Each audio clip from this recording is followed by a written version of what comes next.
Chapter 1. The Auction House. The rain came down in sheets the night Ilara's father sold her. She stood in the back chamber of Blackthorn Hall, shivering in a dress 2 sizes too small, listening to the murmur of voices beyond the velvet curtain, her fingers twisted in the cheap fabric at her sides. She'd known this day would come, had felt it approaching like winter frost creeping across glass. But knowing hadn't prepared her for the hollow ache in her chest, the way her breath caught on each inhale. "Lot 47!" the auctioneer's voice rang out, cold and professional. Human female. 23 years of age. Healthy. Unspoiled. Ilara closed her eyes. Unspoiled. As if she were produce at market. As if the fact that no man had wanted her made her more valuable to the things that waited beyond that curtain. The attendant, a thin woman with dead eyes, touched her elbow. "Go." Ilara walked forward on legs that felt borrowed from someone braver. The curtain parted, and suddenly she stood on a raised platform beneath chandelier light that felt obscenely bright. Below her, the auction room stretched into shadows, filled with figures that sat too still, breathed too quietly. Vampires. She'd seen them before, of course. Everyone had since the covenant was signed 20 years ago, the treaty that gave the immortal houses legal authority over certain territories in exchange for keeping the old slaughters to history. They walked among humans now, beautiful and terrible, bound by laws both mortal and ancient. But she'd never stood alone before them. Never felt the weight of dozens of unblinking gazes, assessing, calculating, hungry. Her father's debts total 40,000 marks, the auctioneer continued, his voice echoing. The buyer assumes full responsibility for payment and receives full rights of contract. The term is 5 years of service, renewable by mutual consent. Bidding opens at 10,000. Ilara's hands trembled. 5 years. 5 years of her life, sold to pay for her father's gambling. His drinking, his years of calling her useless. Worthless. Too fat to find a husband. Too plain to matter. 12,000. A voice called from the left. Smooth. Female disinterested. 15, came another. This one male and sharp, the numbers climbed. Ilara stood frozen, her throat tight, forcing herself to breathe through her nose. She would not cry, would not give them that satisfaction. She lifted her chin slightly, jaw set, and stared at a point on the far wall, where shadow met gaslight. 30,000. The new voice cut through the room like a blade, deep, quiet, carrying an edge of command that made several heads turn. Ilara's gaze snapped to the source before she could stop herself. He sat in the back corner, half hidden in darkness that seemed to cling to him more deeply than the others. She caught an impression of dark hair, pale skin, a face of severe angles softened by nothing. He wore black. Of course they all wore black, but on him it looked less like fashion and more like funeral clothes. His eyes met hers across the distance. They were storm gray, ancient as winter, and completely unreadable. Ilara looked away quickly, her heart pounding. 30,000 to House Ashenfell, the auctioneer announced, and whispers rippled through the room. Ilara heard the name repeated, felt the shift in atmosphere like a cold wind. Several vampires turned to look at the man in shadows. Some inclined their heads in respect. Others stiffened. 35. The female voice from earlier countered. Tighter now. 40. The man, House Ashenfell, replied without inflection. Silence fell, heavy and expectant. Ilara's pulse hammered in her ears. She didn't understand the politics happening beneath the surface, but she felt them. The tension, the significance of this particular buyer's interest. 40,000. Going once. The auctioneer's gavel hung suspended. No one else bid. Going twice. Ilara forced herself to breathe. Sold to House Ashenfell for 40,000 marks. The gavel cracked down like a death knell. She waited in a smaller room afterward, still in the too-tight dress, while papers were signed and money transferred through whatever arcane banking system the houses used. The attendant had left her alone. Apparently, once bought, she required no supervision, and Ilara sat on a hard wooden chair, staring at her hands. They were trembling again. She folded them in her lap. The door opened without sound. Ilara looked up as he entered, the vampire who'd purchased her contract. He was taller than she'd realized, broad-shouldered beneath his black coat, moving with that unnatural grace they all possessed. Up close, she could see his face more clearly. Sharp cheekbones, a mouth set in a firm line, those gray eyes that seemed to see through flesh and bone to whatever lay beneath. He stopped a respectful distance away, holding a leather folder. "Your contract," he said, his voice as quiet and dark as it had sounded across the auction room. He set it on the small table beside her. "You have the right to review it before we leave." Ilara blinked. She hadn't expected civility. Most buyers simply took their purchases and left. She'd heard stories. Her voice came out rougher than intended. She cleared her throat. "I can't change anything in it." "No," he agreed. "But you should know what you've agreed to." "I didn't agree to anything," Ilara said before she could stop herself. "I was sold." Something flickered in those gray eyes, too fast for her to name. "Nevertheless," he gestured to the contract. Ilara hesitated, then reached for it, her fingers brushing the leather. She opened it, scanning the formal language, the terms and conditions. Standard servitude contract. 5 years, room and board provided. Duties to be assigned by the master of House Ashenfell, termination clauses, protections against physical harm. Her eyes caught on one line near the bottom. The contracted human will not be required to provide blood, sexual services, or any act against their expressed consent. She read it twice, her heart doing something complicated in her chest. "You're Cale Ashenfell," she said slowly. Looking up, yes, the name meant something. She could feel it in how the other vampires had reacted. But she'd been too isolated in her father's decaying estate to keep up with vampire politics.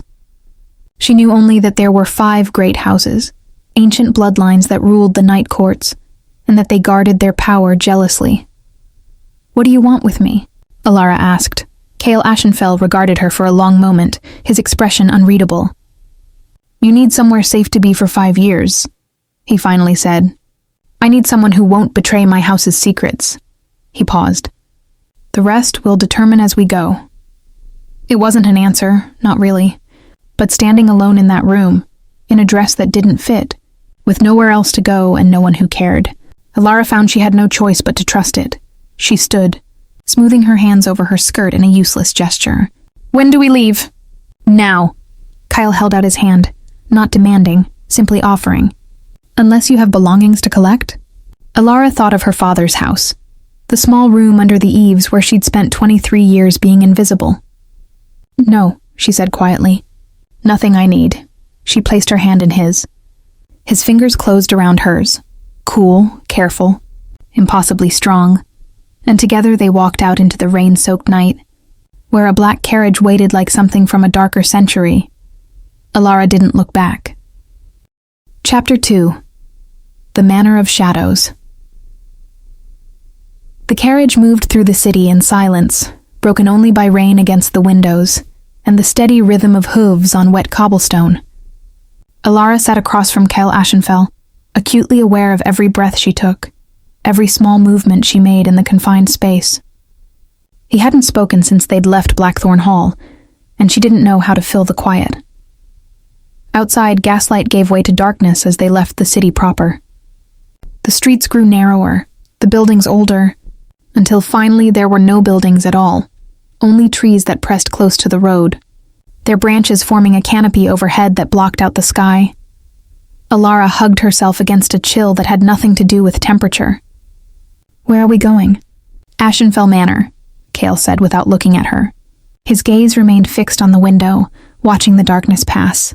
"It's another hour." "In the Thornwood?" The forest had a reputation, old superstitions about things that hunted between the trees, about travelers who went in and never came out. Before the Covenant, people said vampires nested there like spiders in a web. "Yes." "Do you live there alone?" Now he did look at her, those gray eyes finding hers in the dim carriage light. "Does that frighten you?" Ilara met his gaze, calling on reserves of courage she wasn't certain she possessed. Should it? Something almost like approval flickered across his face, there and gone in an instant. "No," he said quietly. You're safe in my house. That's in the contract. But it's also my word. No one will harm you at Ashenfell Manor. Not even you? Especially not me." The conviction in his voice surprised her. Ilara wanted to believe him, wanted desperately to trust that the monster who'd bought her might be different from the ones in stories. But trust was expensive, and she'd learned young not to spend it cheaply. She turned to look out her own window instead, watching the trees blur past. "What will my duties be?" "I don't know yet," Kyle admitted. When she glanced back at him, confused, he continued, "The house has been diminished. Many of my staff left when the troubles began. I need someone I can trust not to carry tales to the other houses. Beyond that, we'll find what suits you." "Troubles?" Ilara asked carefully. Kale's jaw tightened almost imperceptibly.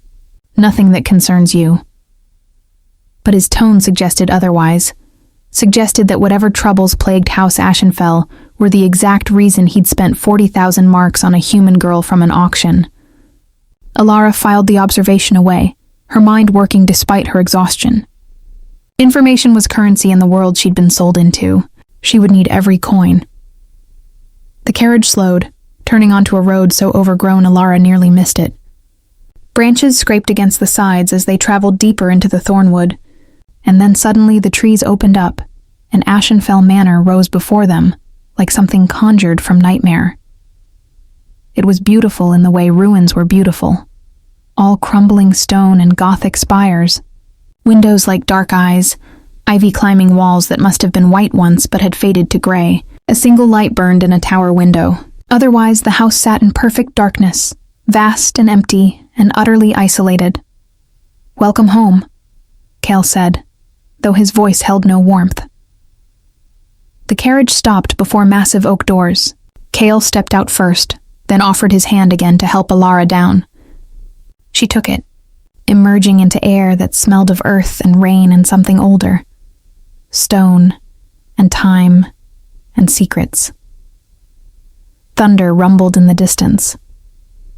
Kale led her up the steps, and through doors that opened at his touch, revealing an entrance hall that took Ilara's breath away.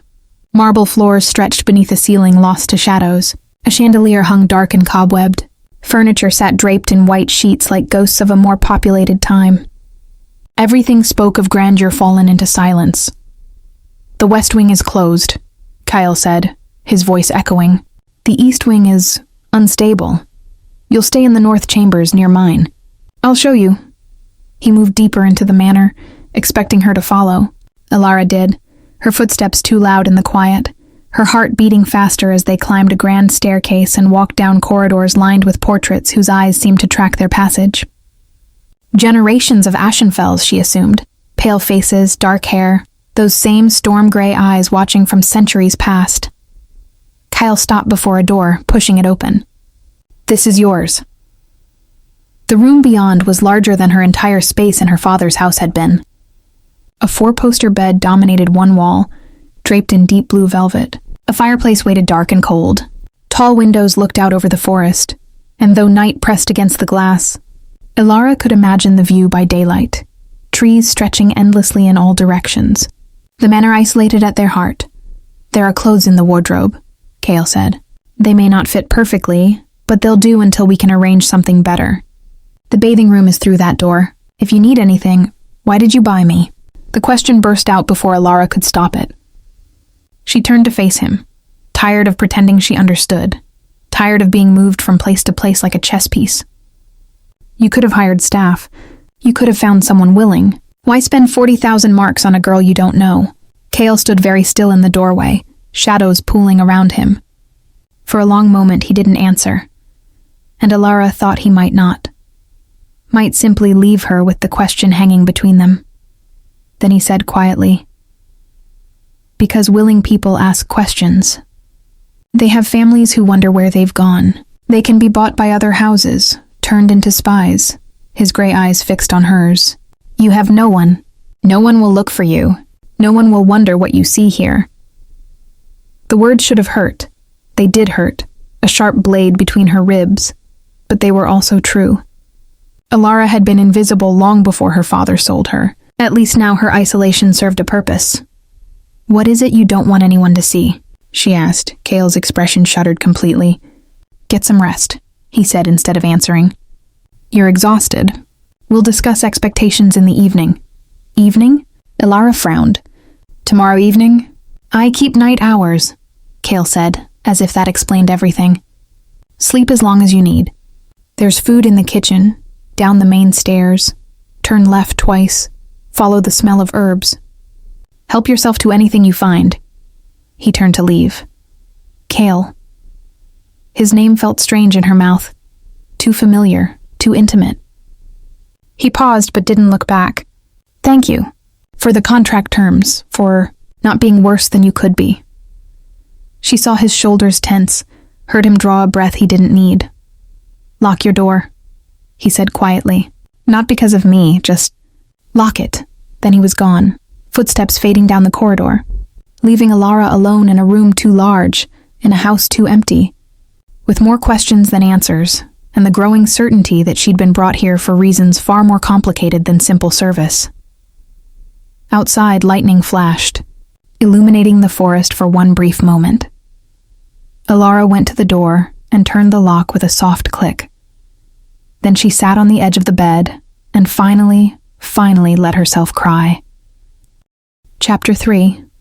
The watcher in daylight, Ilara woke to sunlight streaming through windows she'd forgotten to curtain, her body aching from tension finally released. For a disoriented moment, she didn't know where she was.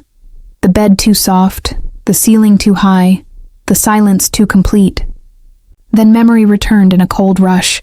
The auction, the carriage, the vampire who'd bought her and brought her to this decaying manor in the woods. She sat up slowly, taking in details she'd missed the night before. The room was beautiful beneath its layer of dust, carved molding along the ceiling, a writing desk by the window, bookshelves half filled with leather-bound volumes. The wardrobe Kyle had mentioned stood against the far wall, ornate and ancient. Ilara rose, padding barefoot across cold floorboards to examine it. Inside, she found dresses from another era, high collars, long sleeves, fabrics that whispered money even decades past fashion. She selected the simplest, a dark gray wool that needed taking in at the waist but would do. The bathing room yielded soap and towels, and though the water ran cold at first, eventually it warmed enough for a quick wash. Dressed and slightly more human, Ilara unlocked her door and stepped into the corridor.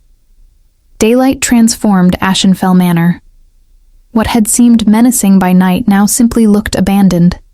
Dust motes dancing in sunstreams, cobwebs delicate in corners, the portraits less ominous and more melancholy. She found her way back to the main staircase, following Cale's directions toward the kitchen, and with each step the house felt larger, emptier, like a shell of something that had once been alive. The kitchen was enormous, designed to feed dozens. Most of the space sat unused, but one corner showed signs of recent habitation: a clean table, a pantry stocked with basics, herbs hanging to dry near the window.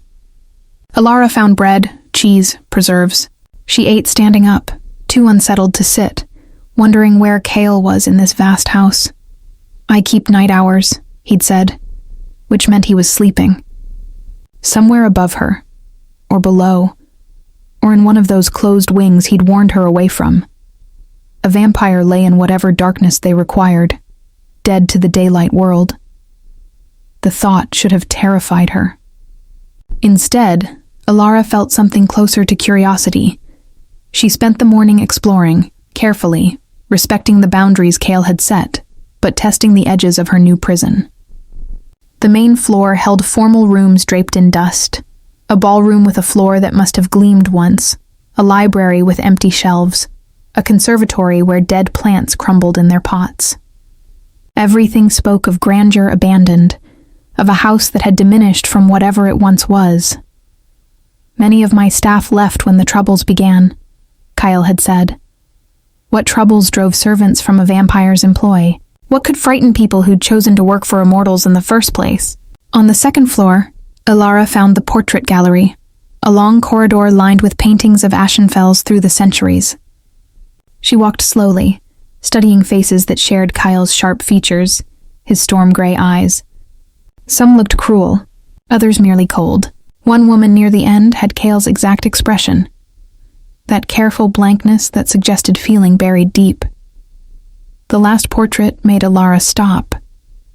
It showed Cale himself, though younger somehow despite being unchanging. He stood beside a woman with dark hair and laughing eyes, her hand resting on his arm, both of them looking at something beyond the frame. The painter had caught a warmth in Cale's face that Alara hadn't seen in the flesh. A softness around his eyes. The ghost of a smile. The portrait was slashed. 3 diagonal cuts ran through the canvas, deliberate and vicious, destroying the woman's face and cutting through Cale's chest. The frame itself bore scorch marks, as if someone had tried to burn it. Alara's breath caught. She reached out, then stopped herself before touching the damaged canvas. This was private pain, old and deliberate. She had no right to it. "You shouldn't be here," Alara spun, heart hammering. A woman stood at the corridor's end, small, elderly, human, holding a basket of linens. Her face was lined with years, but her eyes were sharp, assessing. "I'm sorry," Alara said quickly. "I was just exploring where you don't belong." The woman moved closer, limping slightly. "I'm Mrs. Thorne. I come twice a week to air the used rooms and keep the dust from conquering completely." Her gaze traveled over Alara, taking in the ill-fitting dress, the nervous hands. "You're the new girl. From the auction."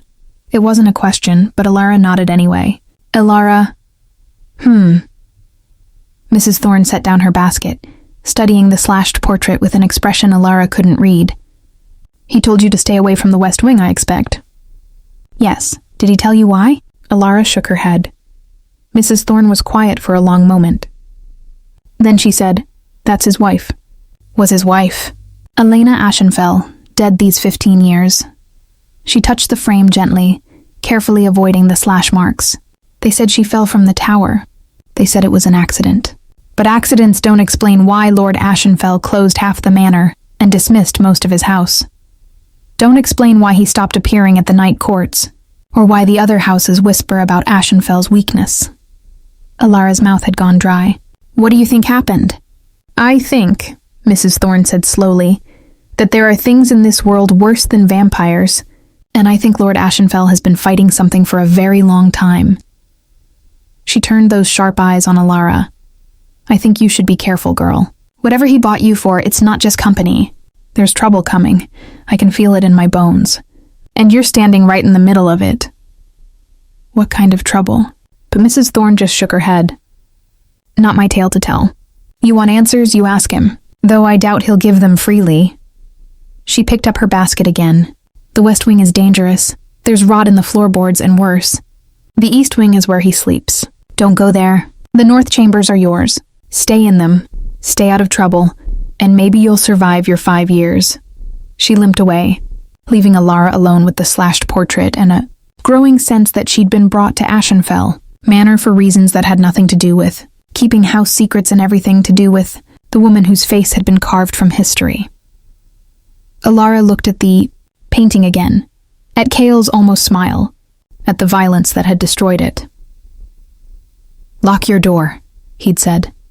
"Not because of me, then because of what?" Thunder rumbled in the distance despite the clear sky. Alara felt the hairs rise on her arms, felt the air pressure change like a storm approaching. She hurried back to her room, suddenly desperate for the false safety of walls and locks. Behind her, in the portrait gallery, dust settled over secrets 15 years old and counting. Chapter 4. The first thread night fell like a curtain dropping, sudden and complete. Alara had spent the afternoon in her room, attempting to read books whose pages crumbled at her touch, listening to the manor settle around her with creaks and groans that might have been wind, or might have been something else entirely. When darkness finally claimed the windows, she heard movement below. Footsteps, the distant sound of a door closing. Kyle was awake. Alara waited, uncertain of protocol. Should she go to him? Wait to be summoned? The contract had been maddeningly vague about her actual duties, and Mrs. Thorne's warning still echoed in her mind. Finally, Hunger and restlessness drove her from the room. She would go to the kitchen, make herself useful somehow. Better than sitting alone with her thoughts. She found him there before her. Cale stood at the window overlooking the darkened forest, a cup of something in his hand that steamed faintly in the lamplight. He'd changed from his formal black coat into simpler clothes, shirt sleeves rolled to his elbows, no cravat, looking almost human except for the perfect stillness with which he held himself. He didn't turn when she entered, but his voice carried across the space. "Did you sleep?" "Yes." Ilara moved to the pantry, giving him space. "Thank you. The room is more than adequate." "It was my sister's." The information surprised her into stillness. "Was?" "She married into House Blackwater 60 years ago. I haven't seen her since." He said it without inflection, a simple fact, but Ilara heard the loss beneath it. 60 years. A human lifetime, passed in separation. "I thought you might appreciate windows that actually open. The other guest rooms are sealed." "Why?" Now, he did turn, those gray eyes finding hers across the kitchen, to keep things out. Before she could ask what things, he continued. "I owe you an explanation of your duties, since you're awake." Ilara abandoned the pantry, settling instead at the kitchen table. Cale joined her after a moment, sitting across from her with his cup. Tea, she realized, not blood. The observation settled something anxious in her chest. "The manor needs maintenance," Cale began. "Basic cleaning, organization, inventory of what remains. Mrs. Thorne does what she can, but she's old, and the house is large. I need help sorting through decades of neglect." He paused, his long fingers tracing the rim of his cup. "I also need someone who can move freely during daylight. There are errands, documents to be retrieved from the city, supplies to be ordered, tasks that require sunlight hours." "You need a daylight agent," Ilara said slowly. "Someone who can act on your behalf when you're indisposed." Yes. It made sense. More sense than simply hiring a maid. But it also meant trust, meant access to information, meant being pulled deeper into whatever web of vampire politics surrounded House Ashenfell. Ilara thought of the slashed portrait, of Mrs. Thorne's warnings. What happened to your wife? The question emerged before she could stop it. Cale went utterly still, his expression freezing into that careful blankness. Ilara waited for him to dismiss her, to retreat behind aristocratic coldness, to do anything but answer. Instead, he said quietly, "She died. Mrs. Thorne said she fell from the tower. Mrs. Thorne talks too much, but there was no heat in it." Cale set down his cup with deliberate care. "Yes, Elena fell from the West Tower 15 years ago. The circumstances were unclear." "Unclear how?" Cale's jaw tightened. "We argued that night, about house politics, about choices I'd made. She was angry, justifiably so. She went to the West Wing to be alone. I gave her space, as I'd always done." His voice had gone flat, reciting facts without feeling. "An hour later, I heard her scream. By the time I reached the tower, she was already gone. The fall broke her neck instantly." "I'm sorry," Ilara whispered. The other houses questioned whether it was truly an accident.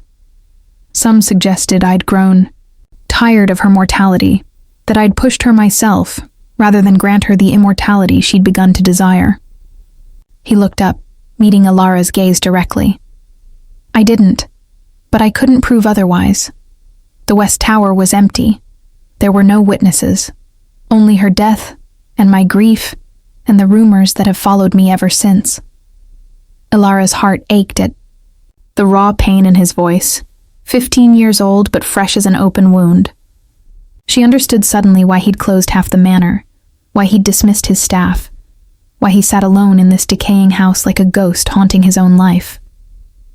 "Is that why you bought me?" she asked gently. "Because I remind you of her?" "No," The answer was immediate, almost sharp. You look nothing like Elena. You are nothing like her. He softened slightly. I bought you because I need help, and because you needed escape. Nothing more complicated than that. But Alara didn't believe him. Not entirely. There was something in how he'd looked at her at the auction, something in how he'd spent 40,000 marks when cheaper options existed. She filed it away with the other mysteries accumulating around her. The other houses, she said instead, changing direction. Mrs. Thorne mentioned they whisper about Ashenfell's weakness. Is that part of the troubles you mentioned? Cale sighed, rubbing his temples in a gesture so human it startled her. House Ashenfell was once among the most powerful of the 5 great houses. But power requires alliances, appearances at court, strategic marriages, and blood bonds. After Elena died, I withdrew. I stopped playing their games, and in vampire politics, absence is interpreted as weakness. Are you weak? His smile was bitter. Compared to what I was? Yes. Compared to what they think I am? No. He leaned back in his chair, studying her. I tell you this because you'll hear it anyway. From Mrs. Thorne. From anyone else you encounter. Better you know the truth from me. House Ashenfell is diminished but not destroyed. I intend to keep it that way. And I'm part of that plan somehow. You're part of my household. That makes you mine to protect. The possessive pronoun sent a strange shiver through her. No one will touch you while you wear Ashenfell's contract. Even diminished, I'm still dangerous enough that the other houses won't risk open aggression. Ilara absorbed this, turning it over in her mind. What about covert aggression? Cale's expression turned approving. Smart question. Yes, there's always risk. Which is why you'll learn the manor's safe routes, why you'll lock your doors, why you'll tell me immediately if anyone approaches you. He paused. And why you'll learn to protect yourself. You're going to teach me to fight vampires? Alara couldn't quite keep the incredulity from her voice. I'm going to teach you to survive them. There's a difference. He stood, draining the last of his tea. Tomorrow night. We'll begin with basic protocols. Who to trust, who to fear, how to recognize danger before it finds you.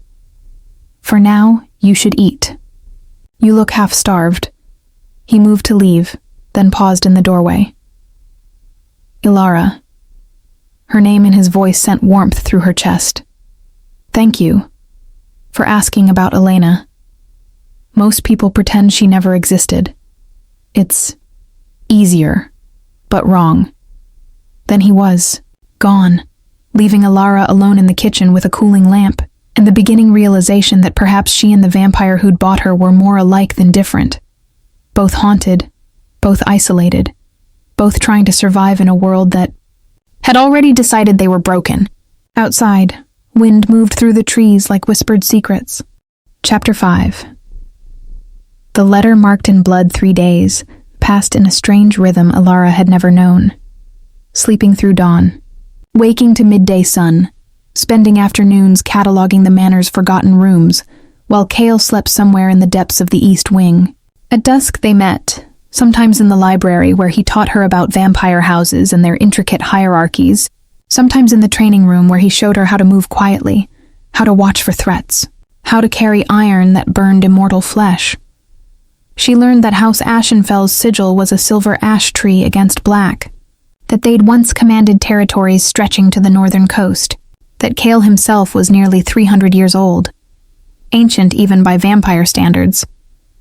She learned that vampire society operated on blood bonds and sworn oaths, that breaking either meant death, and that the 5 great houses maintained a careful balance of power that shifted with every alliance and betrayal.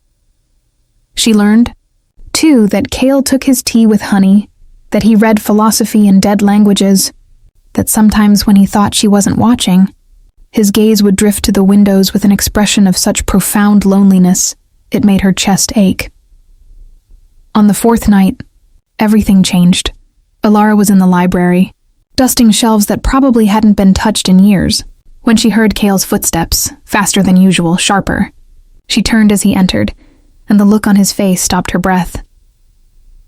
"We have a problem," he said without preamble, holding up a letter sealed with red wax. "This arrived an hour ago. From whom?" "House Crimson." He broke the seal, unfolding thick parchment.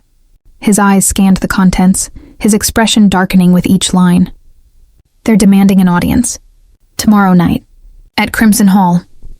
Alara set down her dust cloth, moving closer. "Is that unusual?" "It's a summons." Cale's voice had gone cold, dangerous. House Crimson has been circling Ashenfell territory for months, testing boundaries, making strategic alliances with my enemies, waiting for an excuse to strike. They claim I violated covenant law by purchasing a human without proper registration. But you did register me. The contract was filed late, 3 days late. Cale crumpled the letter in his fist. An oversight on my part.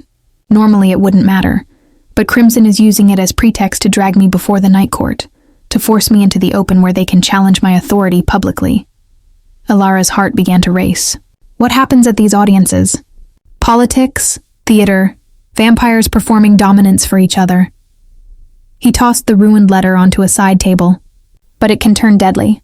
If House Crimson truly wants war, an audience provides the perfect opportunity to provoke it. One insult, one perceived slight, and blood oaths can be invoked. "Don't go," Alara said immediately. "Send a representative. Or refuse. Refusing would confirm their accusations of weakness. They'd take it as permission to move against Ashenfell lands, to claim my territories by default." Cale ran a hand through his dark hair, frustration cracking through his usual control. "I have to go. I have to face them. But I can't leave you here unprotected. I'll come with you." The words surprised them both. Cale stared at her as if she'd suggested flying to the moon. "Absolutely not. Why not? I'm part of your household. The summons concerns me. My registration, my contract.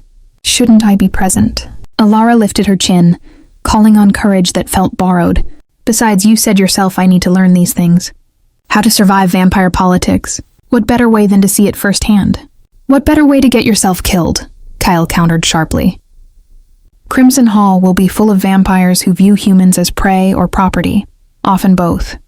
You'd be surrounded by immortals who could tear you apart without consequence. But they won't. Because I'm yours." Alara used his word deliberately, watching his reaction.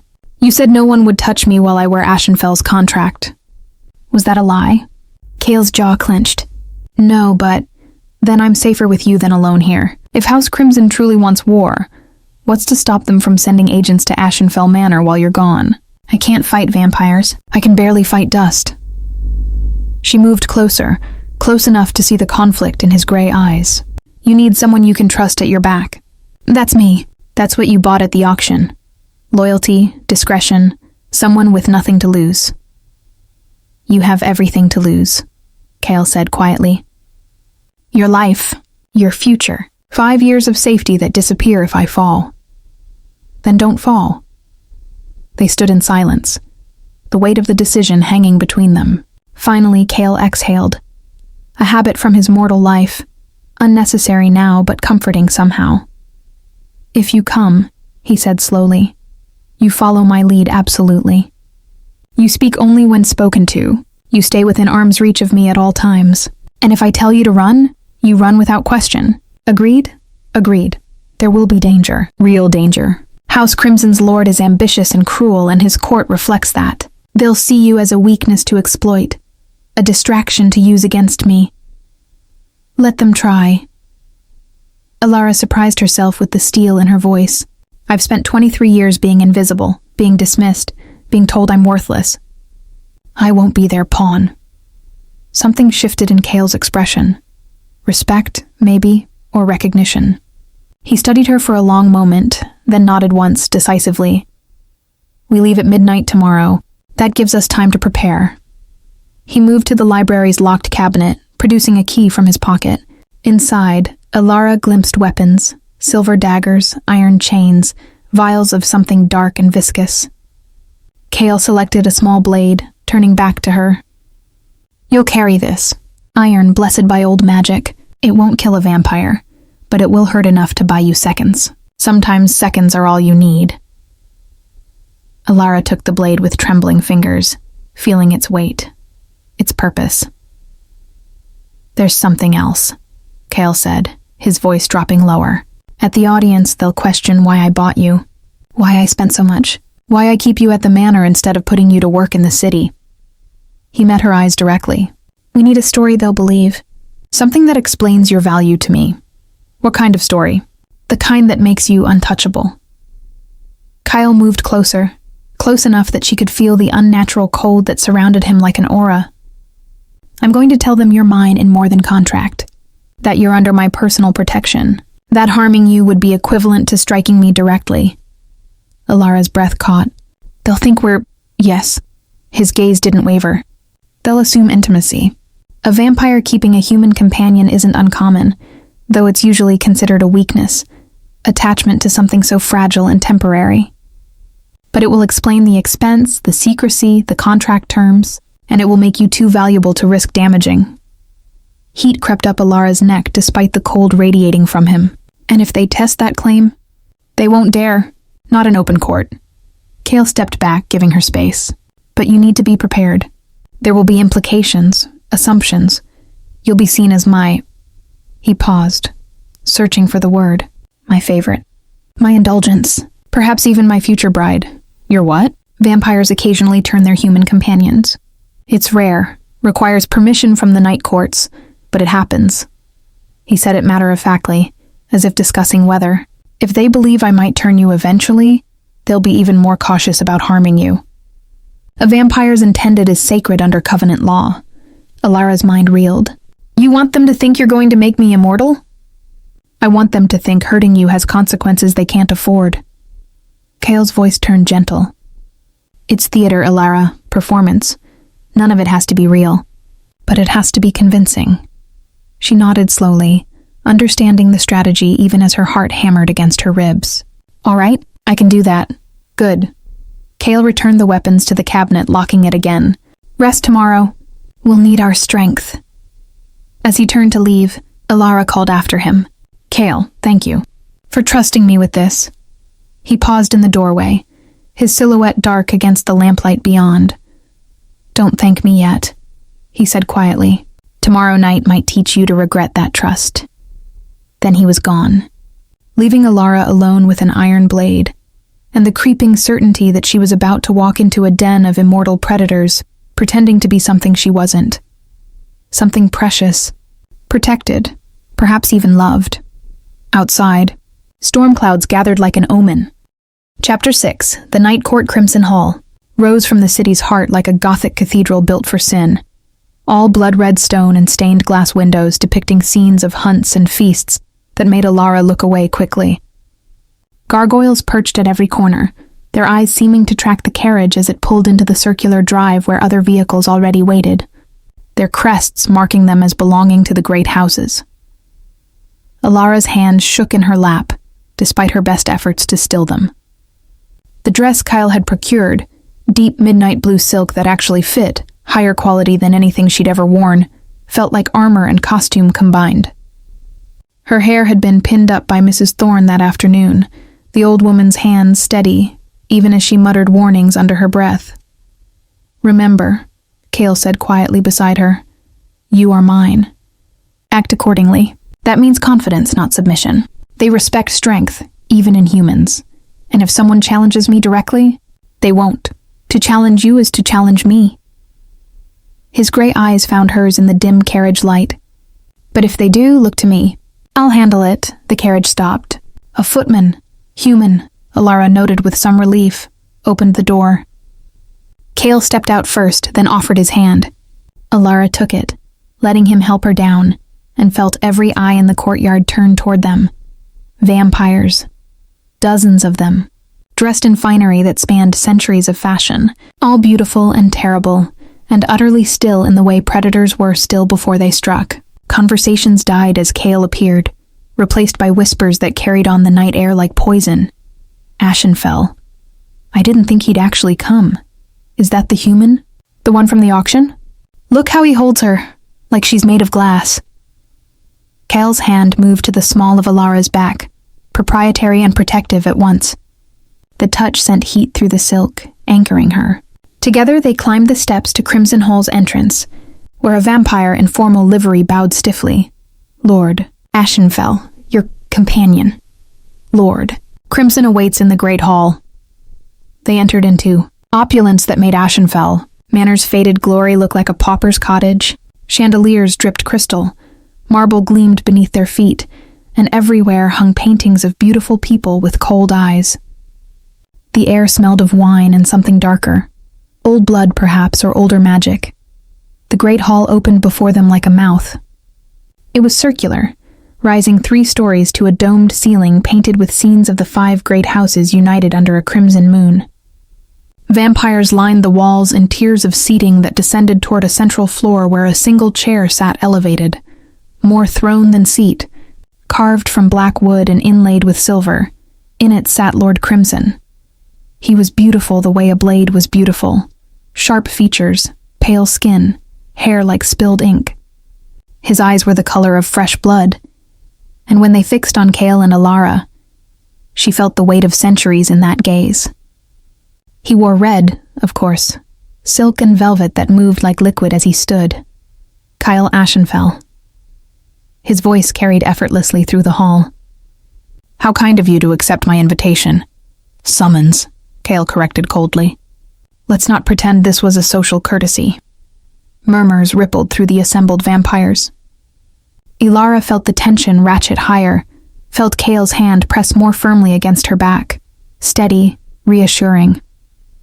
Lord Crimson smiled, showing teeth too white, too sharp. "Indeed, we have business to discuss. Serious business concerning violations of covenant law." His gaze slid to Alara like oil over skin. "And who is this lovely creature you've brought to darken my doorstep?" "Alara," Kale said before she could speak. "My companion, under my personal protection and bound by Ashenfell contract." "How quaint." Crimson descended from his throne with liquid grace, moving closer, too close. Alara forced herself not to step back, channeling every scrap of courage she possessed. "Tell me, little human, are you happy in Ashenfell's service? Does our dear Kale treat you well?" "He does," Alara said, proud that her voice didn't shake. "Better than I expected. Better than I deserved." Crimson's eyebrows rose. "Modesty. How refreshing. Most humans your lord acquires have been quite demanding." His attention returned to Kale, predatory interest sharpening. "She's different from Elena, isn't she? Less fire, perhaps. More malleable." Kale's entire body went rigid. The temperature in the hall seemed to drop 10 degrees. "Elena's name," he said very quietly, very dangerously, "does not belong in your mouth." "Touched a nerve, have I?" Crimson circled them slowly, a shark testing prey. "Forgive me. I'd forgotten how sensitive you are about your dead wife. Though one wonders, if you're still so attached to her memory, why replace her at all? Why buy this girl from an auction house like common livestock?" "Because," a new voice interrupted smoothly, "even vampires need companionship, even ancient grieving ones." Alara turned to see another vampire approaching.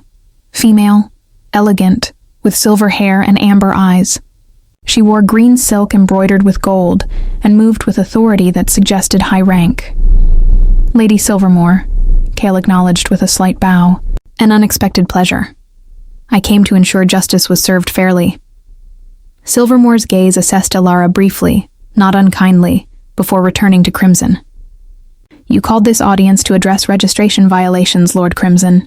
Perhaps we should proceed with that business rather than interrogating Lord Ashenfell's personal affairs." Crimson's smile tightened. "Of course, though his personal affairs are precisely what make this violation significant." He gestured, and another vampire emerged from the crowd carrying a leather folder. The contract for one Alara Thane, purchased at auction 4 days past, was registered 3 days late. Covenant law requires same-day registration for all human acquisitions. The penalty for violation is forfeiture of contract and a fine of 100,000 marks. Gasps rippled through the hall. Alara's stomach dropped. 100,000 marks, more than twice what Kale had paid for her contract. "The delay was unintentional," Kale said tightly. "An administrative oversight during a period of house transition. Nothing more." Oversight or not, the law is clear. Crimson looked triumphant. Unless you can provide compelling reason why the court should grant leniency, House Ashenfell will surrender the human and pay the fine. Failure to comply will be considered grounds for territorial challenge.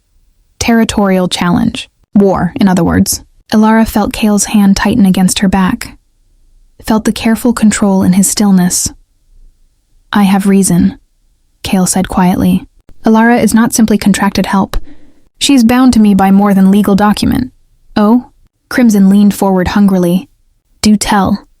Cale drew Elara closer, his arm wrapping around her waist.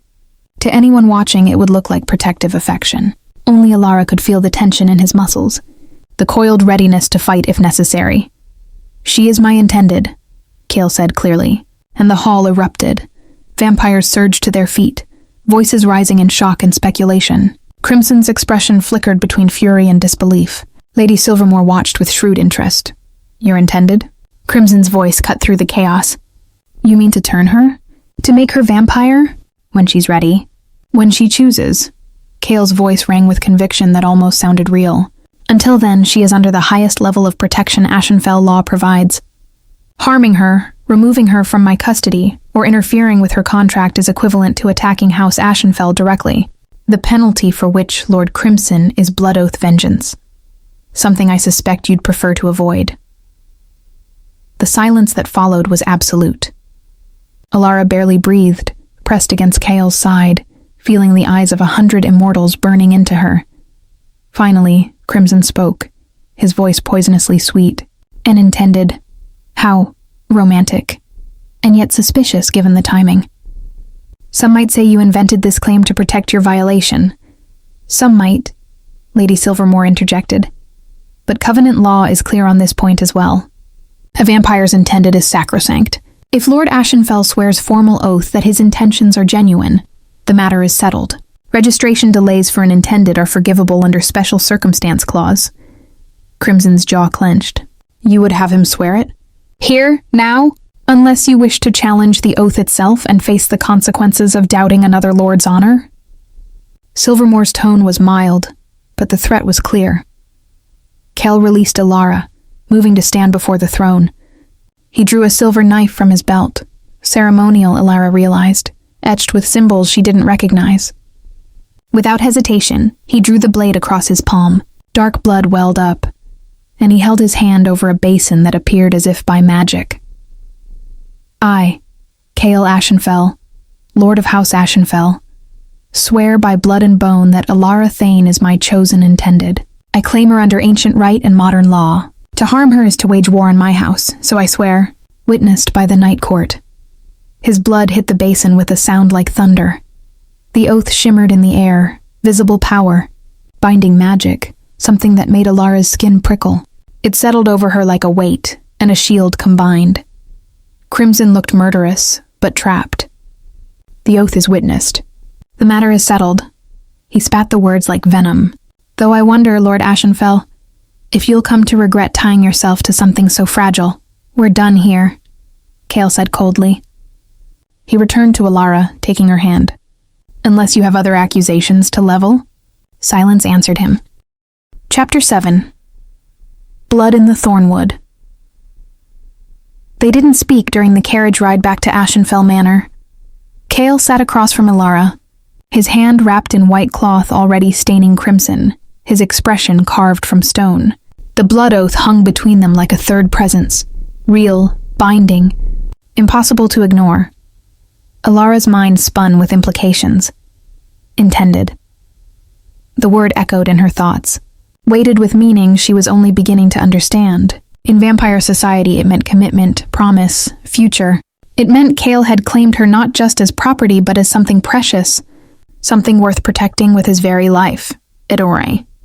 Meant he'd lied to an entire court of immortals. To keep her safe, thank you, she finally whispered as the manor came into view through the trees. Cale's eyes snapped to hers, sharp and fierce. Don't thank me. That oath, he stopped, jaw clenching. It wasn't theater anymore. Blood oaths are binding. I can't break it without losing my honor, my house standing, possibly my life. You're tied to me now in ways that... The carriage jolted violently, throwing them both sideways. Ilara's head cracked against the wall as the horses screamed, a sound of pure terror. The carriage tilted, wood splintering, and then they were falling. Impact. Darkness. Pain. Ilara surfaced to the taste of blood in her mouth and Kyle's hands on her shoulders. Urgent, searching for injury. Ilara, look at me. Are you hurt? I don't know. Everything hurt, but distantly, shock cushioning the worst of it. She was lying on what had been the carriage wall, now the floor. Above her, the door hung open to night sky. What happened? Ambush! Cale's voice was granite.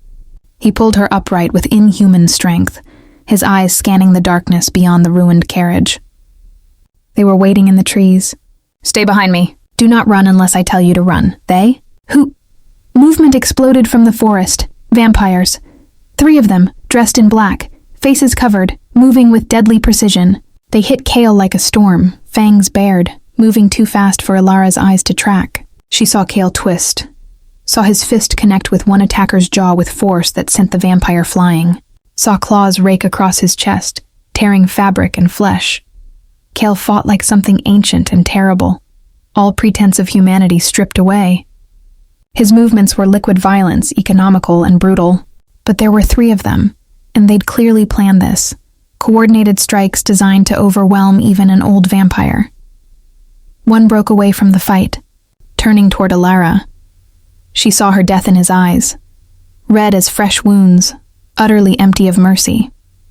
Her hand found the iron blade at her belt, the one Cale had given her, and she pulled it free with shaking fingers as the vampire closed the distance. Little intended, he hissed, voice distorted by fangs. Let's see if you bleed as pretty as... Ilara drove the blade into his chest. The vampire shrieked, stumbling back, iron burning where it pierced flesh. Not fatal, Kyle had warned her iron couldn't kill, but painful enough to buy her seconds. She yanked the blade free, backing toward the overturned carriage. Ilara! Cale's roar shook the trees. She saw him dispatch one attacker with a movement too fast to follow, then turn on the second with rage that made her blood run cold. The vampire she'd stabbed recovered, fangs bared, ready to strike. A gunshot cracked through the forest. The vampire jerked, a silver bullet hole blooming in his shoulder. He turned toward the sound, and Ilara saw Mrs. Thorne emerging from the tree line, rifle in her gnarled hands, face set in grim determination. Get away from the girl. The old woman worked the bolt action, chambering another round. Lord Ashenfell, the house. They're at the house! Kyle's head whipped toward the manor, barely visible through the trees.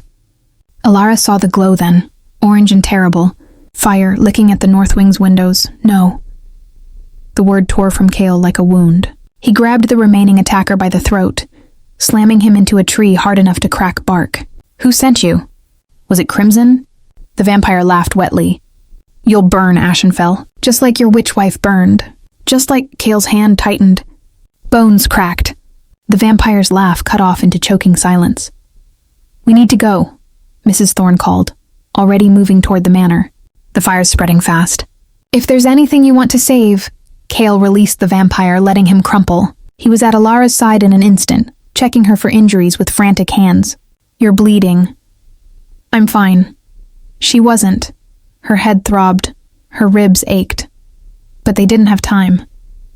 The manor can burn. Cale's voice was fierce, protective. You're alive. That's what matters. But your home, your house, is stone and memories. He cupped her face, forcing her to meet his eyes. You are flesh and blood and real. The house can be rebuilt. You cannot. The simple honesty in his words stole her breath. Before she could respond, another explosion of sound came from the manor, glass shattering, wood groaning. The fire had reached something volatile. The library, Kyle breathed, anguish crossing his face. The archives. Centuries of house records. He stopped himself, jaw clenching. No, we evacuate. Mrs. Thorne, is your cottage secure? Secure enough. The old woman led them through the trees, moving with surprising speed. I heard them planning it when I came to check the grounds. Crimson's agents, hired mercenaries, and some Blackwater vampires too. They waited until you left, then set fires in 3 wings simultaneously. Wanted to flush you out, make you vulnerable. They almost succeeded. Kyle's hand never left Alara's back, guiding her over roots and stones. Behind them, Ashenfell Manor burned against the night sky like a funeral pyre. How many? 6 that I counted. 3 came after you. The others stayed to ensure the fire spread. They wanted me dead. Kyle's voice was cold certainty. The registration challenge was theater. Crimson planned this all along. Force me into the open, then strike while I was distracted. He gambled I'd bring Alara, that I'd be vulnerable protecting her. He gambled right, Alara said bitterly. She could see it now, how neatly they'd been maneuvered. The summons, the audience, the public oath that had broadcast her importance to anyone listening. Crimson had painted a target on her back and waited for Kale to step in front of it. Mrs. Thorne's cottage appeared through the trees, small, sturdy, surrounded by herb gardens and iron talismans. She ushered them inside, locking the door with silver bolts and muttering words in a language Alara didn't recognize. Wards, Mrs. Thorne explained at Alara's questioning look. Old protections. They won't hold off a determined vampire, but they'll buy us warning if someone approaches. She moved to the window, watching the manor burn. I'm sorry, my lord. I know what that house meant to you. It was already dying. Kyle sank into a chair, exhaustion cracking through his composure. I've been letting it rot for 15 years, hiding in its shadows. Perhaps this is simply fate finishing what I started. Don't say that. Alara knelt beside him, taking his still bleeding hand in hers. The cloth had soaked through, red and wet. You're hurt. Let me. It will heal. But he didn't pull away. Let her unwrap the wound, examine the deep cut across his palm where he'd sworn the blood oath. It was already closing, vampire healing doing its work. But slowly. Blood oaths cost something, she realized. They weakened the vampire who made them, tied up power in binding magic. You saved my life, Alara said quietly, cleaning the wound with water Mrs. Thorne provided. Twice tonight. First with the oath, then with those vampires. You saved mine, too.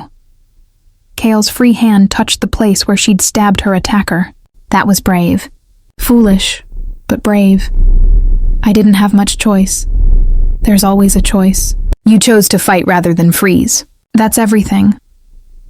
His gray eyes met hers, something raw and unguarded in them for the first time since they'd met. I'm sorry. For bringing you into this. For making you a target. Stop. Alara finished bandaging his hand but didn't release it. I chose to come tonight. I chose to stay at Ashenfell instead of asking for reassignment. I chose you, Kyle. Whatever happens next, it's my choice too. He stared at her as if seeing her for the first time. Really seeing her. Not the auction lot or the convenient alibi, but the woman beneath. Something shifted in his expression, surprise and wonder, and something dangerously close to hope. Outside, Ashenfell Manor collapsed in on itself with a sound like the world ending. Inside the cottage, by firelight and blood, Alara and Kale held each other's hands and watched their fragile safety burn. Chapter 8, Ashes and Confessions. Dawn came pale and merciless, revealing the full extent of the destruction. Alara stood at the cottage window, wrapped in a blanket Mrs. Thorne had provided, watching smoke rise from Ashenfell Manor's remains. The north wing was completely gone, collapsed into charred rubble. The east wing, where Kyle had slept, was a blackened skeleton, walls standing but everything inside consumed. Only the west wing remained partially intact, and even that was damaged beyond repair. Behind her, Kale sat motionless in the chair where he'd been since the sun rose. Vampires didn't truly sleep during daylight. Mrs. Thorne had explained it was more like a stupor, a forced stillness while the sun ruled the sky. But Kale had been awake when dawn broke, and remained awake now, staring at nothing with eyes that looked carved from grief. He couldn't go out there. Couldn't survey the damage. Couldn't search the ruins for what might be salvaged. The sun trapped him inside this small cottage as surely as iron bars, helpless while his ancestral home smoldered. You should rest, Mrs. Thorne said quietly to Alara, pressing a cup of tea into her hands. You've been standing there for hours. So has he. Alara nodded toward Kyle. Is he All right? No. The old woman's voice was gentle but honest. That manner was all he had left of his family, his history. 300 years of memories, gone in a night. He's not all right, and won't be for some time. Elara set down her tea and crossed to him, settling on the floor beside his chair. Up close, she could see the fine tremor in his hands, the tightness around his mouth. His wound had healed, but other injuries remained. Claw marks across his chest, burns where fire had caught him, and worse wounds that had nothing to do with flesh. Cale. She touched his knee gently. Talk to me. For a long moment she thought he wouldn't respond. Then, so quietly she almost missed it. The archives are gone. Every record of House Ashenfell's dealings, every treaty, every blood oath made over 3 centuries, our entire history, reduced to ash. His voice cracked. I can't prove our territorial claims now. Can't prove alliances or debts owed. Crimson didn't just try to kill me. He erased my house's legitimacy.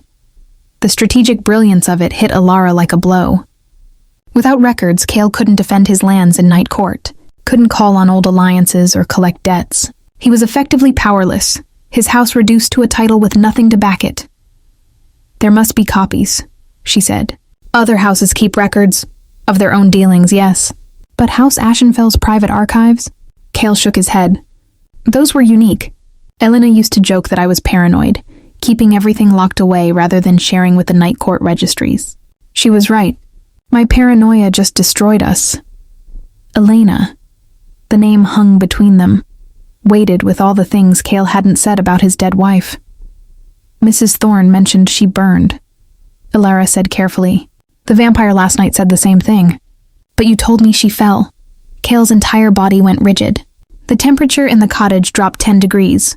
For a moment, Elara thought she'd pushed too far, that he would retreat behind walls she couldn't breach. Instead, he said, I lied. The admission shocked her silent. Elena didn't fall. Kyle's voice was hollow, mechanical, reciting facts that cost him everything to speak aloud. She was murdered. Set on fire in the West Tower while I was away dealing with a territorial dispute that had been manufactured to draw me out. I came home to find the tower engulfed, her screaming. He stopped, breathing hard despite not needing air. By the time I reached her, she was already dying. Burns covered her entire body. She lived long enough to tell me one word. Crimson. Horror flooded through Elara. Lord Crimson killed her? Crimson or his agents. I could never prove it. The fire destroyed all evidence, and Elena died before she could say more. The other houses claimed it was an accident, that she'd been performing some ritual that went wrong. They painted her as a reckless human playing with vampire magic. Bitterness dripped from every word. I knew better, but without proof, without witnesses, I couldn't challenge him. Calling for blood vengeance without evidence would have started a war that would destroy what remained of my house. So you withdrew instead. Let them think you were weak, grieving, diminished. I was all those things. Cale finally looked at her, his gray eyes devastated. I loved Elena. She was brilliant and fierce and brave enough to demand I turn her, to want immortality despite knowing what it cost. And I failed her. I let Crimson murder her because I chose politics over protection. Elara's throat tightened with unshed tears. You couldn't have known. I should have. His hands clenched into fists. The signs were there. Crimson's increasing aggression, his questions about Ashenfell's defenses, the convenient timing of that territorial dispute. I missed them all because I was too focused on maintaining neutrality, on not appearing weak. My caution killed her. Crimson's cruelty killed her, Elara corrected firmly. You didn't set the fire. You didn't murder an innocent woman. He did. And now he's doing it again. Kyle's laugh was bitter. Same strategy, different target. Draw me out. Strike at what I care for. Destroy evidence and leave me powerless to retaliate. I should have seen it coming. Should have protected you better. You did protect me. Elara took his hand, holding tight despite the cold. I'm alive. We both are. Yes, the manor's gone, and yes, that's a devastating loss. But we're alive. And as long as we're alive, we can fight back. Kyle stared at their joined hands, something like wonder crossing his face. You should be running. Should be demanding I void the contract and let you go before Crimson tries again. Is that what you want? No. The word came out raw, honest. I want you safe. But I also want... He stopped himself, jaw clenching. What? Alara pressed. What do you want? I want to not be alone anymore, Cale whispered. I want someone who looks at me like I'm not a monster. I want... His voice broke. I want what I swore in that blood oath to be real. The confession hung in the air between them, vulnerable and terrifying. Alara's heart hammered against her ribs as understanding crashed over her. The oath hadn't just been protection. For Cale, it had been truth. A truth he'd been afraid to admit until fire forced it from him. Cale, forgive me. He pulled his hand away, standing abruptly. I shouldn't have said that. You're contracted to me, bound by economic necessity, caught in a war you didn't choose. The last thing you need is your employer confusing protection with... Alara stood too, closing the distance between them. With what? Affection? Desire? The possibility of something real? He stared at her, frozen. I'm not running, Alara said clearly. I'm not leaving. And I'm not afraid of what you feel, Cale. I'm only afraid you'll keep pretending you feel nothing at all. If I let myself feel, Cale said quietly, dangerously, if I let you matter to me the way you already do, and Crimson takes you the way he took Elena, then we fight together. Alara reached up, cupping his face with hands that were steady despite everything. Not me behind you, protected and helpless. Not you alone, carrying everything. Together, as partners. As equals. You're mortal, he whispered. Fragile, human. For now. The words surprised them both. Alara hadn't planned to say them, but once spoken, she knew they were true. The blood oath requires I become your intended. Maybe we make that real too. Maybe we take away Crimson's ability to use my mortality against us. Cale's breath caught. You would consider turning? Becoming vampire? I would consider not dying, Alara corrected. I would consider spending more than 5 years learning what this could be between us. I would consider... She stopped, gathering courage. I would consider that maybe I was meant to end up at that auction. Meant to be bought by you. Meant to stand in the ashes of your home and choose to stay anyway. For a long moment, Cale simply stared at her. Then, with devastating gentleness, he pulled her close, wrapping her in arms that were cold and strong and trembling slightly. I don't deserve you, he murmured against her hair. Good thing I'm not asking what you deserve. Alara pressed closer, feeling his chest beneath her cheek, hearing the stillness where a heartbeat should be. I'm asking what you want. You, Cale breathed. God's help me. I want you. Outside, smoke continued to rise from Ashenfell's ruins. Inside the cottage, 2 broken people held each other and chose to build something new from the ashes. Chapter 9. Lessons in Immortality. 3 nights passed in the sanctuary of Mrs. Thorne's cottage, and in that time, Alara learned what it meant to exist outside the world. They couldn't return to the city. Crimson's agents watched the roads, waited for Cale to emerge vulnerable and exposed. They couldn't seek aid from the other houses, not without proof of Crimson's treachery, and all proof had burned with the archives. They were trapped in a small cottage in the Thornwood, hiding like prey, while Crimson consolidated his victory.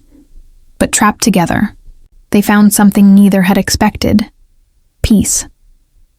Tell me about blood, Alara said on the 3rd night, curled in the cottage's single armchair while Cale sat across from her. A book of philosophy open but ignored in his lap. How it works. What you need. What I should know if... She paused, the if heavy between them.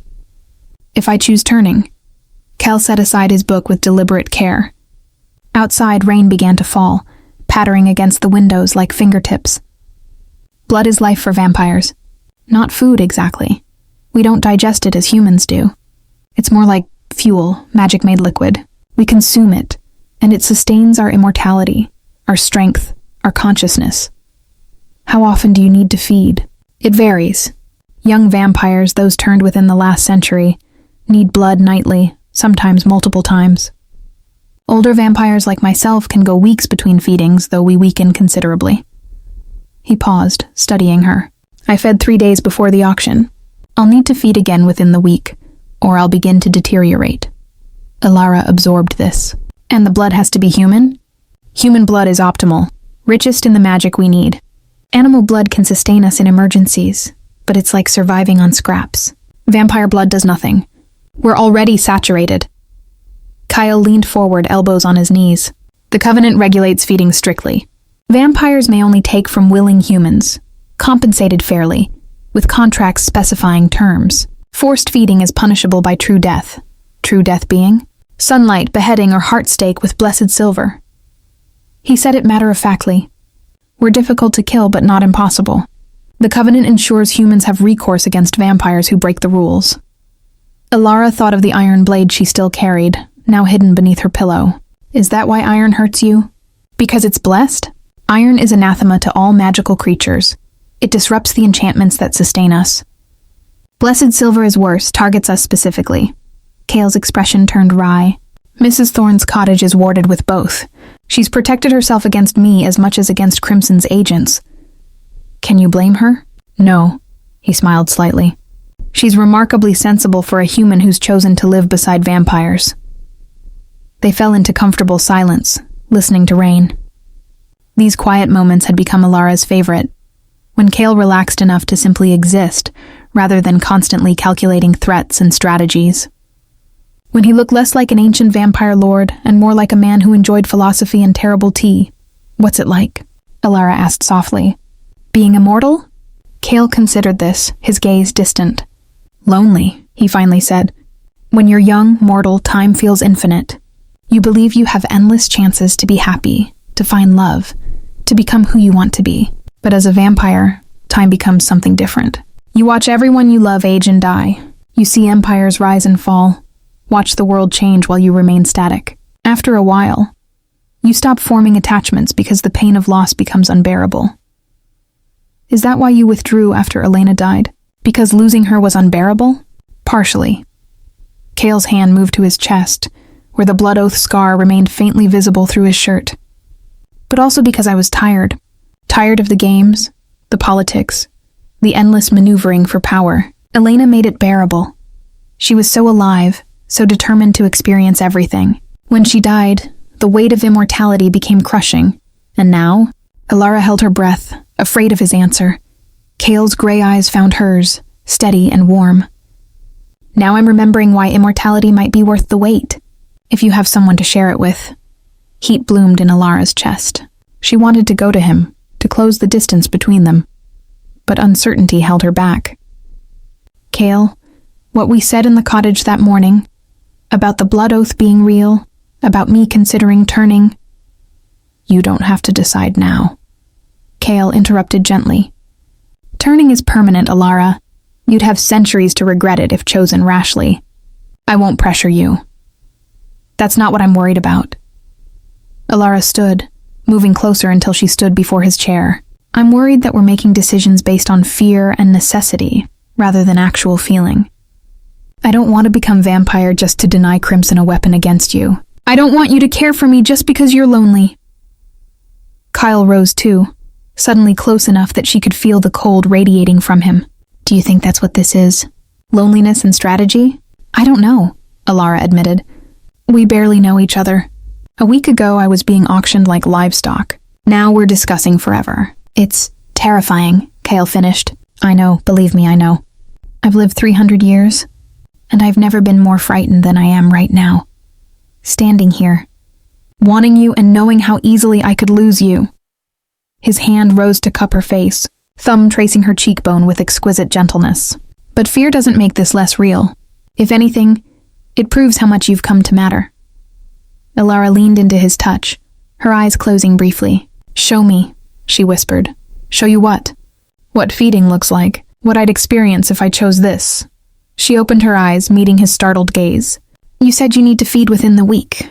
I'm offering. Let me understand what I'd be agreeing to. Kale's expression went carefully blank. Alara, is it forbidden? Does the contract prevent it? No, but do you not want to? The possibility stung more than it should. Gods, no. Kyle's voice went rough, his control cracking. I've wanted to taste you since the auction, since you looked at me with more courage than sense and didn't flinch. But feeding is intimate, Alara, profoundly so. It's not something to be done lightly. Then don't do it lightly. Alara tilted her head, exposing her throat in unconscious invitation. Do it as my intended, as the vampire I'm considering spending eternity beside. Show me what that means.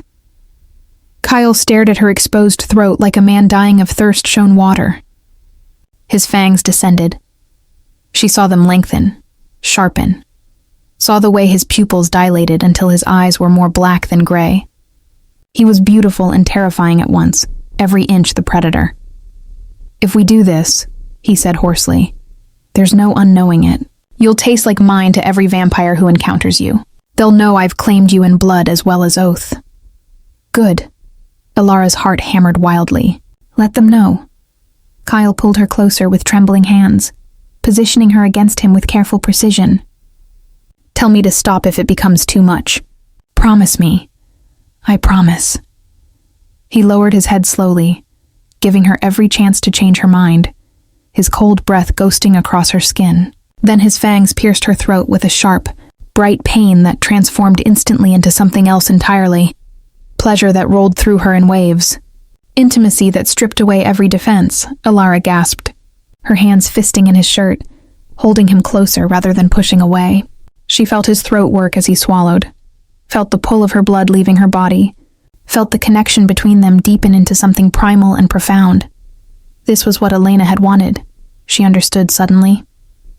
Not just immortality, but this perfect intimacy, this dissolution of boundaries between self and other. This belonging. Cale pulled back after mere seconds, though it felt like hours. His eyes were completely black, blood on his lips, and he looked at her with such raw hunger and tenderness combined that Alara's breath caught. You taste, he said roughly, like coming home. Then he kissed her, blood and all, and Alara kissed him back with everything she had. Outside, the rain fell harder, washing ashes into earth where new things could grow. Chapter 10. The Choice of Forever. They came at dawn. Alara woke to Mrs. Thorne's urgent whisper, the old woman shaking her shoulder in the pale pre-sunrise light. They've found us. 6 vampires moving through the forest. We have maybe 10 minutes before they reach the cottage. Beside her, Cale was already moving, still sluggish from daylight's approach, but fighting through it with pure will. He'd spent the night holding Alara after the feeding, after the kiss that had turned into hours of whispered confessions and careful touches, learning each other with a tenderness that felt like promises neither had dared speak aloud. Now those promises were about to be tested. How many can you fight in daylight? Alara asked, pulling on her dress with shaking hands. Poorly. Cale's voice was strained, his movements too slow. The sun weakens us severely. Even inside, even with curtains drawn, it's like moving through water. I'll be half my normal strength, maybe less. Then we run. Mrs. Thorne was already gathering supplies. Herbs, iron talismans, a rifle she'd cleaned obsessively each night. There's a cellar beneath the cottage. Old smuggler's tunnel that leads to the river. If we're fast, they'll burn the cottage like they burned the manor, Kyle interrupted grimly. Flush us out or kill us in the flames. Either way, we're trapped. He turned to Alara, his gray eyes fierce despite his weakening state. You run. Take the tunnel. I'll hold them off long enough for you to reach the river, then the city. Lady Silvermore will grant you sanctuary if you invoke my name. No. The word came out flat, final. Alara reached for the iron blade she'd kept close since the attack. We fight together or we die together. Those are the only options. Alara, you told me you wanted me as a partner, as an equal. Was that a lie? Cale's jaw clenched. I won't watch you die. Then don't die. Alara moved to the window, peering through the curtains. She could see them now, shadows moving between trees, too graceful to be human. 6 vampires, just as Mrs. Thorne had said, closing in with predatory patience. Mrs. Thorne, how much black powder do you have? The old woman's eyes sharpened with understanding. 2 kegs stored for winter blasting. Why? Because, Alara said, her mind racing through desperate calculations. If they want to burn us out, we give them fire. On our terms. Understanding dawned on Cale's face, surprise and pride and terror mixed together. The tunnel. We rig the cottage to explode, lead them inside, then escape through the cellar while they're trapped in the blast. They're vampires, Mrs. Thorne said slowly. Fire won't kill them outright, but it will hurt them, badly. And in daylight, wounded and disoriented, they'll be vulnerable. Alara turned to Cale. Can you fight wounded vampires in daylight? Even weakened? Yes, his voice was certain. If we make it to the river, the running water will help. Vampires can't cross flowing water easily, another old magic that binds us. We'd have defensive advantage. Then that's the plan. Alara's hands steadied as purpose solidified. Mrs. Thorne, show me where the powder is. Cale, prepare the tunnel. We have maybe 5 minutes. They moved with desperate efficiency. Mrs. Thorne and Alara hauled the powder kegs into the cottage's main room, creating a crude but effective explosive device with fuses fashioned from oil-soaked rope. Cale cleared the tunnel entrance, preparing their escape route with hands that trembled from encroaching daylight. They're at the tree line, Mrs. Thorne called from the window, holding position, waiting for full sunrise when you'll be weakest. Perfect. Alara lit the fuse with shaking hands. 3 minutes, maybe 4 before it reached the powder. Everyone down. Now. They descended into the cellar as footsteps sounded above. Vampires entering the cottage, calling out with false courtesy. Lord Ashenfell, we know you're here. Lord Crimson offers terms. Surrender the human, accept exile from your territories, and he'll allow you to live. Refuse, and we'll drag you into the sunrise ourselves. Kyle's hand found Alara's in the darkness, squeezing once.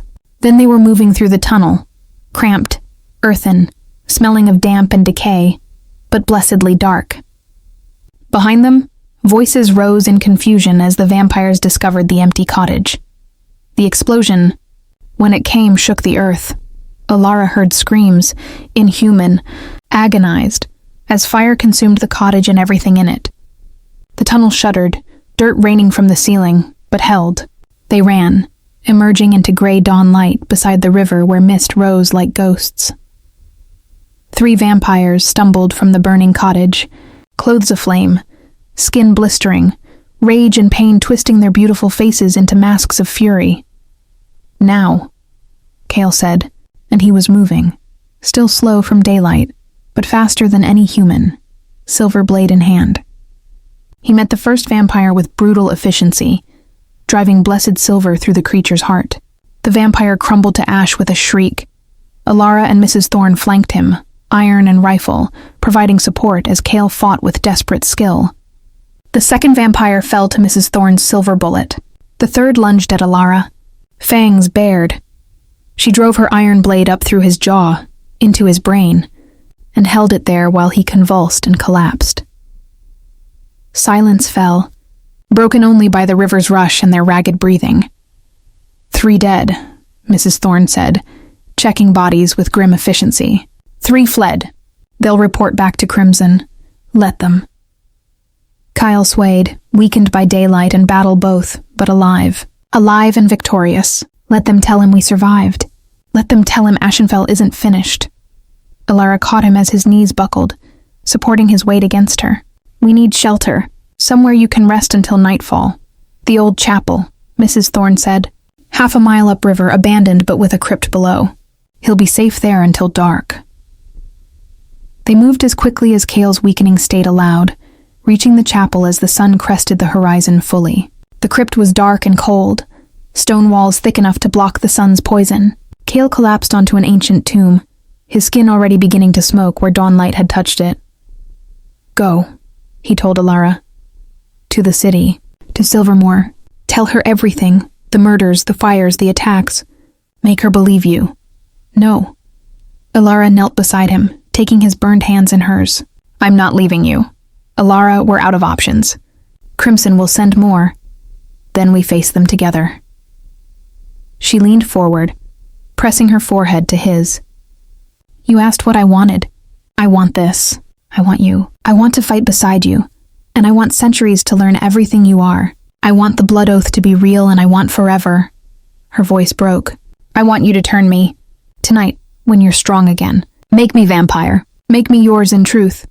Cale stared at her, hope and fear warring in his eyes. You're certain. Once it's done, I'm certain. Alara kissed him softly. I choose this. I choose you. I choose us, whatever that becomes. Then tonight, Cale whispered against her lips. I'll give you eternity, outside.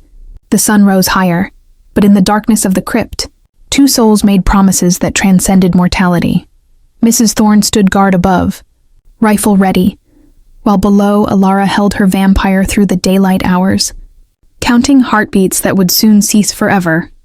And when night finally fell, when Cale rose strong and deadly once more, he kept his promise. The turning hurt, fangs piercing deep, venom flooding her veins, her mortal heart stuttering and stopping.